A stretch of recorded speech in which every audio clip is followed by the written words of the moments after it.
अहंकार। एक बार मैं अपने एक मित्र का तत्काल कैटेगरी में पासपोर्ट बनवाने पासपोर्ट ऑफिस गया, लेकिन जैसे ही हमारा नंबर आया, बाबू ने खिड़की बंद कर दी और कहा कि समय ख़त्म हो चुका है, अब कल आइएगा। मैंने उससे मिन्नतें की, उससे कहा कि आज पूरा दिन हमने खर्च किया है और अब बस केवल फीस जमा कराने की बात रह गई है, कृपया फीस ले लीजिए। बाबू बिगड़ गया, कहने लगा, आपने पूरा दिन खर्च कर दिया तो उसके लिए वो जिम्मेदार है क्या? अरे सरकार ज़्यादा लोगों को बहाल करे, मैं तो सुबह से अपने काम ही कर रहा हूँ। खैर, मेरा मित्र बहुत मायूस हुआ और उसने कहा कि चलो अब कल आएंगे। मैंने उसे रोका, कहा कि रुको, एक और कोशिश करता हूँ। बाबू अपना थैला लेकर उठ चुका था। मैंने कुछ कहा नहीं, चुपचाप उसके पीछे चल दिया। वो एक कैंटीन में गया। वहाँ उसने अपने थैले से लंच बॉक्स निकाला और धीरे धीरे अकेले खाने लगा। मैं उसके सामने की बेंच पर जाकर बैठ गया। मैंने कहा कि तुम्हारे पास तो बहुत काम है, रोज़ सुबह से नए नए लोगों से मिलते होगे। वो कहने लगा कि हाँ, मैं तो एक से एक बड़े अधिकारियों से मिलता हूँ। कई आईएएस, आईपीएस, विधायक रोज़ यहाँ आते हैं। मेरी कुर्सी के सामने बड़े बड़े लोग इंतज़ार करते हैं। फिर मैंने उससे पूछा कि एक रोटी तुम्हारी प्लेट से मैं खा लूँ क्या? उसने हाँ कहा। मैंने एक रोटी उसकी प्लेट से उठा ली और सब्जी के साथ खाने लगा। मैंने उसके खाने की तारीफ़ करी और कहा कि तुम्हारी पत्नी बहुत ही स्वादिष्ट खाना पकाती है। मैंने उसे कहा, तुम बहुत महत्वपूर्ण सीट पर बैठे हो, बड़े बड़े लोग तुम्हारे पास आते हैं, तो क्या तुम अपनी कुर्सी की इज्जत करते हो? तुम बहुत भाग्यशाली हो, तुम्हें इतनी महत्वपूर्ण जिम्मेदारी मिली है, लेकिन तुम अपने पद की इज्जत नहीं करते। उसने मुझसे पूछा कि ऐसा कैसा कहा आपने? मैंने कहा कि जो काम दिया गया है उसकी इज्जत करते तो तुम इस तरह रूखे व्यवहार वाले नहीं होते।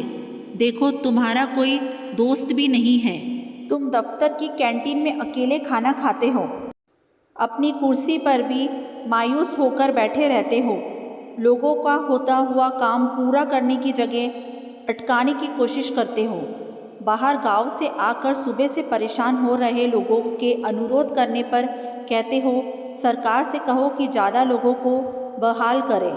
अरे ज़्यादा लोगों को बहाल करने से तो तुम्हारी अहमियत घट जाएगी। हो सकता है तुमसे यह काम ही ले लिया जाए। भगवान ने तुम्हें मौका दिया है रिश्ते बनाने के लिए, लेकिन अपना दुर्भाग्य देखो, तुम इसका लाभ उठाने की जगह रिश्ते बिगाड़ रहे हो। मेरा क्या है, कल आ जाऊंगा या परसों आ जाऊंगा, पर तुम्हारे पास तो मौका था किसी को अपना एहसानमंद बनाने का, तुम उससे चूक गए। मैंने कहा कि पैसे तो बहुत कमा लोगे, लेकिन रिश्ते नहीं कमाए तो सब बेकार है। क्या करोगे पैसों का? अपना व्यवहार ठीक नहीं रखोगे तो तुम्हारे घर वाले भी तुमसे दुखी रहेंगे। यार दोस्त तो पहले से ही नहीं है। मेरी बात सुनकर वो उदास हो गया। उसने कहा कि आपने बात सही कही है साहब, मैं अकेला हूँ, पत्नी झगड़ा कर मायके चली गई है, बच्चे भी मुझे पसंद नहीं करते, माँ है वो भी कुछ ज़्यादा बात नहीं करती, सुबह 4-5 रोटी बनाकर दे देती है और मैं अकेले ही खाना खाता हूँ। रात में घर जाने का भी मन नहीं करता। समझ में नहीं आता कि गड़बड़ी कहाँ है। मैंने होले से कहा कि खुद को लोगों से जोड़ो, किसी की मदद कर सकते हो तो करो। देखो, मैं यहाँ अपने दोस्त के पासपोर्ट के लिए आया हूँ, मेरे पास तो पासपोर्ट है। मैंने दोस्त की खातिर तुमसे मन्नतें की निस्वार्थ भाव से, इसलिए मेरे पास दोस्त है, तुम्हारे पास नहीं है। वो उठा और उसने मुझसे कहा कि आप मेरी खिड़की पर पहुँचो, मैं आज ही फॉर्म जमा करूँगा, और उसने काम कर दिया। फिर उसने मेरा फ़ोन नंबर मांगा, मैंने दे दिया। बरसों बीत गए। इस दिवाली पर एक फ़ोन आया, रविंदर कुमार चौधरी बोल रहा हूँ साहब। कई साल पहले आप हमारे पास अपने किसी दोस्त के पासपोर्ट के लिए आए थे और आपने मेरे साथ रोटी भी खाई थी।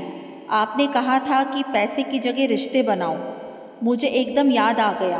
मैंने कहा, हाँ जी चौधरी साहब, कैसे हैं? उसने खुश होकर कहा, साहब आप उस दिन चले गए। फिर मैं बहुत सोचता रहा।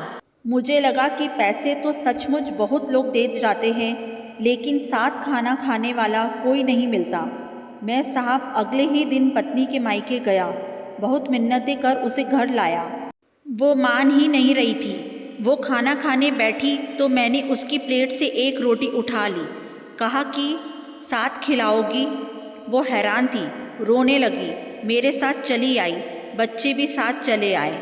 साहब अब मैं पैसे नहीं कमाता, रिश्ते कमाता हूँ। जो आता है उसका काम कर देता हूँ। साहब आज आपको हैप्पी दिवाली बोलने के लिए फ़ोन किया है। अगले महीने बिटिया की शादी है, आपको आना है बिटिया को आशीर्वाद देने। रिश्ता जोड़ा है आपने। वो बोलता जा रहा था, मैं सुनते जा रहा था। सोचा नहीं था कि सचमुच उसकी ज़िंदगी में भी पैसों पर रिश्ता इतना भारी पड़ेगा।